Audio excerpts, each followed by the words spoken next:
সালামু আলাইকুম।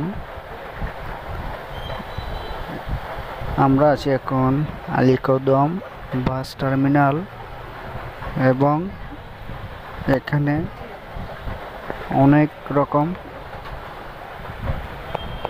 ফল ফ্রুট এবং ইত্যাদি পাওয়া যায়। উনি হলো আমাদের শামসু ভাই, হোটেল শামসু স্টোর। এখানে ভাত তরকারি অনেক কিছু পাওয়া যায় এবং তার পাশাপাশি বাস স্টেশন দোকানটা একদম কাছাকাছি। আপনারা অবশ্যই এখানে ভালো সার্ভিস পাবেন এবং যেহেতু জায়গাটা হলো আপনার আলীকদম বাস টার্মিনাল এবং সবাই একটু লাইক শেয়ার করবেন। ধন্যবাদ সবাইকে।